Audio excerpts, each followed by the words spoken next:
नमस्कार साथियों, स्वागत है आप लोगों का अजय सर जी यूट्यूब चैनल पर। साथियों, जैसा कि आप लोगों ने देखा होगा कि यूपीटीटी 2021 का जो पेपर 23 जनवरी 2022 को हुआ था, उसमें अधिकतर 2017 के प्रश्नों को सम्मिलित किया गया था। तो बहुत से लोगों का स्कोर बहुत अच्छा गया है। कई रीजन है स्कोर अच्छा जाने का। तो एक तरफ अब इस बात की चर्चाएं शुरू हो जा रही हैं कि क्या आने वाली नई प्राइमरी शिक्षक भर्ती में टीटी का भी अंक जुड़ेगा, क्योंकि आप लोगों ने देखा होगा कि बहुत पूर्व एक न्यूज आई थी कि उत्तर प्रदेश राज्य शिक्षा सेवा आयोग का जो मसौदा तैयार हुआ था, उसमें यह बताया गया था कि यूपीटीटी और सीटीटी का भी वेटेज लिया जाएगा। तो साथियों, आज इसी के संदर्भ में हम लोग बात करने वाले हैं।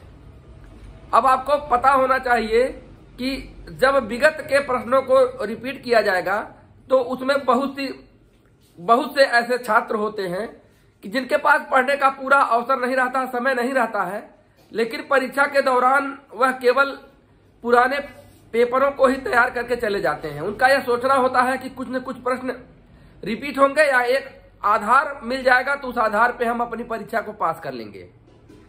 अब जो हुआ है इसमें यह था कि कुछ लोग तो पूरा सिलेबस तैयार किए, जो कि पहले से तैयारी कर रहे थे, अब पूरा पाठ्यक्रम तैयार करके गए। और कुछ लोग ऐसे थे कि जो कि उनके पास समय नहीं था और वह केवल पुराने पेपरों को लेकर के 2-3 बार की जो टीटी थी उसके पेपरों को तैयार करके गए। अब जिसने 2017 की टीटी का पेपर टच कर लिया होगा, अब उसका तो नंबर अच्छा गया होगा। आप लोग भी देख रहे होंगे कि इसके पूर्व में ऐसा नहीं होता था। अब की बार बहुत से लोग अपना नंबर शेयर कर रहे हैं। कोई कह रहा है कि मेरा 130 जा रहा है, कोई कह रहा है मेरा 140 जा रहा है, कोई कह रहा है 115 जा रहा है। और प्राइमरी जूनियर दोनों का बहुत अच्छा स्कोर लोग बता रहे हैं। तो जो लोग इसमें अच्छा स्कोर कर लिए हैं वह लोग यह बात को ज्यादा प्रसारित कर रहे हैं कि क्या यूपीटीटी का नंबर जुड़ेगा। वो चाहते भी हैं कि यूपीटीटी का भी नंबर अगली आने वाली शिक्षक भर्ती में जुड़ जाए और जिससे कि उनका सिलेक्शन पक्का हो जाए। तो साथियों, अब चुनाव के बाद जो भी शिक्षक भर्ती आएगी उसमें अब जो भी प्रशिक्षु हैं सब लोगों को मिलकर के जो पुराना पैटर्न है, जैसे कि high school, inter, graduation, DElEd, BEd का 10% और सुपर टेट का 60%, यही पैटर्न यदि रहता है तो ठीक है। अन्यथा की स्थिति में यदि टीटी का भी वेटेज लेने लगेंगे तो अब की बार की जो टीटी में जो लोग बहुत अच्छे नंबर लाए हैं उनका ज्यादा से ज्यादा लाभ हो जाएगा। और क्योंकि अब एक चीज और है, जो लोग केवल पुराने पेपर को तैयार किए उनका नंबर अच्छा चला गया। इत्तेफाक वाली बात है। और लोग अक्सर 1-2 वर्ष के पेपर को तैयार भी करते हैं। तो अगर पुराना पैटर्न रहता है तब तो सही है। वैसे अगर यह व्यवस्था लागू करनी होगी तो लागू करने से पहले पुनः बेसिक सेवा नियमावली में परिवर्तन भी करना होगा। कैबिनेट की बैठक करना होगा, वहां प्रस्ताव पारित कराना होगा कि शिक्षक चयन की अब यह व्यवस्था हम लागू करने जा रहे हैं। कैबिनेट की बैठक में यह पास होगा, फिर वह बेसिक सेवा नियमावली में परिवर्तन होगा। यह सब प्रक्रिया होती है और तब जाकर के वह नियम बनता है। तो यह सब व्यवस्था बनाने में यह सब प्रक्रिया से गुजरना होगा।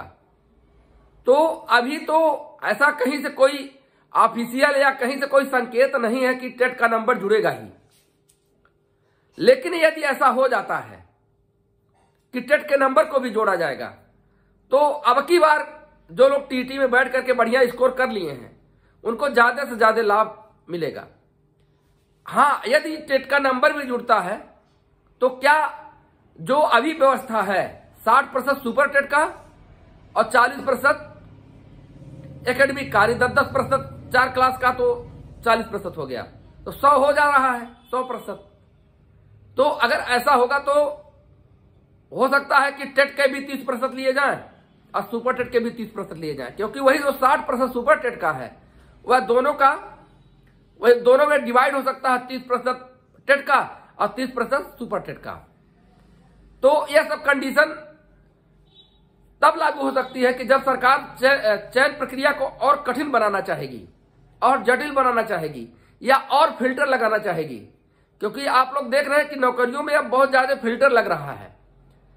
गवर्नमेंट इतना फिल्टर लगा दे रही है कि जो छान करके जाए तो एकदम नंबर 1 के टीचर मिले। इस तरह से यह व्यवस्थाएं हो रही हैं।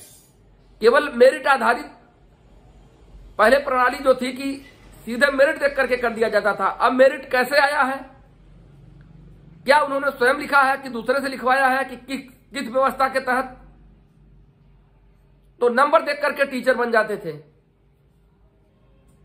तो अब ऐसा नहीं, अब कंपटीशन के युग में अब जो भी लोग टीचर बन रहे हैं तो वह समझ लीजिए कि अपनी अग्नि परीक्षा दे करके जा रहे हैं।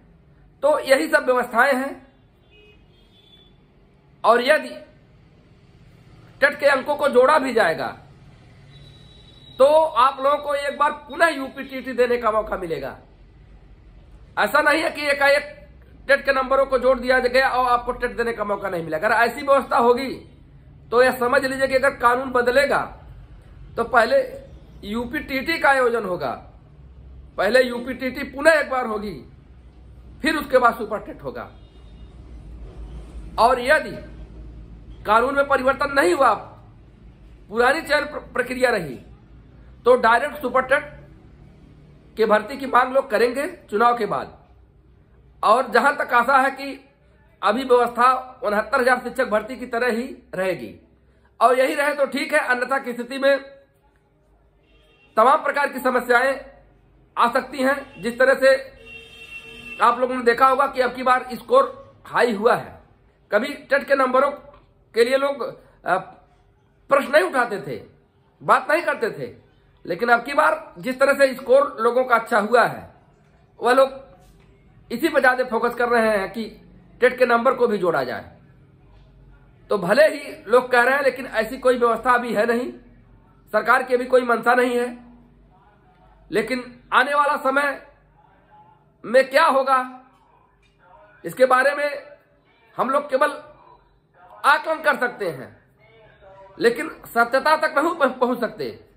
सत्यता तो गवर्नमेंट करने वाली है कि गवर्नमेंट क्या करेगी, तो हम लोग तो केवल उसके लाभ और हानि पर चर्चा कर सकते हैं कि क्या व्यवस्था रही तो किसको लाभ मिलेगा। वैसे अगर बेसिक शिक्षा परिषद का इतिहास देखा जाए तो हमेशा से दोनों पक्षों को लाभ मिला है। अर्थात कभी ऐसी व्यवस्था बन गई है कि जिनका एकेडमिक खराब है उनको लाभ मिल गया, और कभी ऐसी व्यवस्था बनी कि जिनका एकेडमिक अच्छा उनको लाभ मिला। एक बार 72,825 भर्ती आई थी जो कि केवल टेट मेरिट पर थी। उस समय सुपर टेट नहीं था, केवल टेट मेरिट पर थी, अब एकेडमिक कुछ नहीं लिया जाता था। तो वह लहर पुराने मेधावियों के लिए थी। आप लोग देखे होंगे 72,825 में ऐसे ऐसे लोगों का सिलेक्शन हुआ कि जो कि पुराने एकदम अंतिम दौर में चलने वाले थे। अपने बहुत से लोग नौकरी से आस तोड़ दिए थे, लेकिन स्टडी कर रहे थे, तैयारी कर रहे थे, पढ़ा रहे थे, पढ़ रहे थे और उनको लाभ मिला। बहुत से पुराने लोग 72,825 में हो गए। मेरिट कम थी लेकिन लगातार तैयारी करने से स्टडी बढ़िया थी, टेट में नंबर बढ़िया लाए, तो एक दौर वो भी आ गया। और दौर था कि केवल टेट पास ले लिया जाता था और केवल एकेडमिक मेरिट ले लिया जाता था, तो वैसे लोगों को भी लाभ मिल गया। तो यह लहर है, लहर किधर बहेगी ये तो सरकार को ही तय करना होता है। लेकिन जो चीजें हैं उसको मैं आप लोगों के समक्ष रखने का प्रयास किया हूं। तो इस तरह से वीडियो समाप्त कर रहा हूं। वीडियो पसंद आया तो लाइक शेयर कमेंट करिएगा। ऐसे यूजफुल वीडियो अगर आप पाना चाहते हैं तो चैनल को सब्सक्राइब करके बेल आइकन को भी प्रेस कर दीजिएगा। वीडियो देखने के लिए आप लोगों का बहुत बहुत धन्यवाद।